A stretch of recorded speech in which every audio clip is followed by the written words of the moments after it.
Hello and welcome. Today we're going to be looking at a technique to regulate emotions. So if you're struggling with an intense emotion, a repetitive emotion, be it anxiety, sadness, guilt, anger, frustration, whatever it might be, you can use this technique. So it's very important to understand a little bit before we go into the technique about how the brain works, and the fact that if we're feeling a certain way and merely by words we try and change the emotion or the state of our mind from this space to that space, it's not going to happen. For example, let's say I'm feeling sad and I'm deciding now I'm going to change this by saying I'm happy, I'm happy, I'm happy, and today's going to be great, everything's going to be good. You can actually create more of a dissonance between the mind and the body with those false impressions.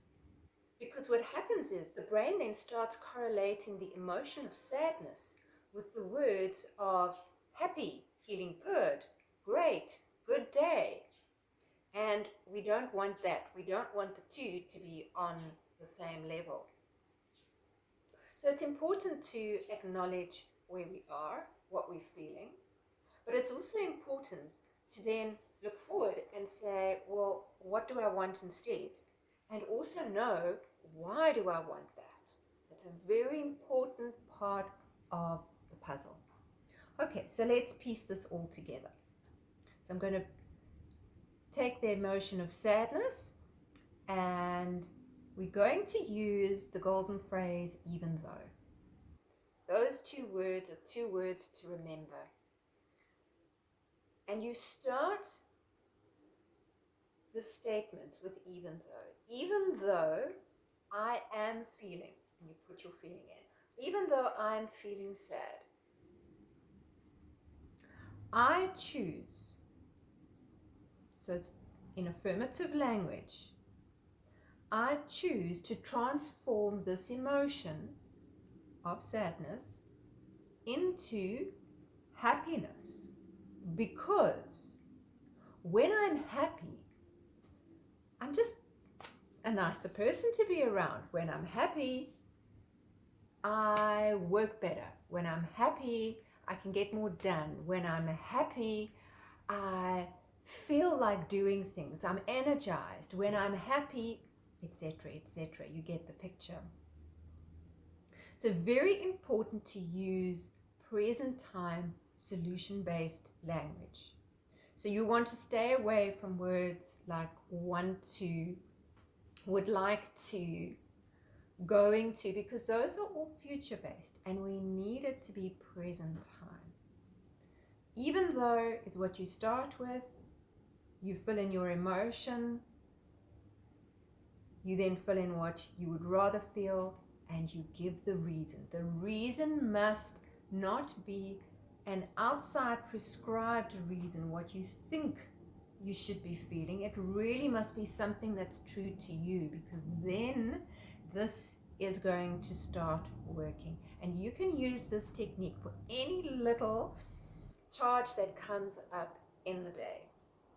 So you're sitting in a meeting and somebody says something that ticks you off, and you're starting to get irritated or angry. You then mentally go through this. Even though I'm feeling angry right now, I choose to feel calm, because I know that being calm is what I need to present in a purposeful manner, whatever your reason is. The brain is a machine of repetition. In order for this to work for you, you need to use it again and again and again and again, and just let it become part of your daily routine. Then you're going to see the real results with it. Over using this over a period of time couple of weeks, eventually into months. I've been using this for years, so there's no destination. It's like brushing your teeth. It's mental hygiene. So use even though as your new mental floss.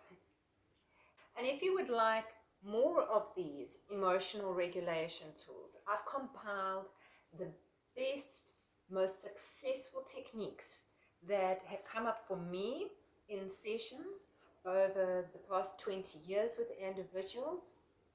And I've compiled these into a very short 3-lesson course.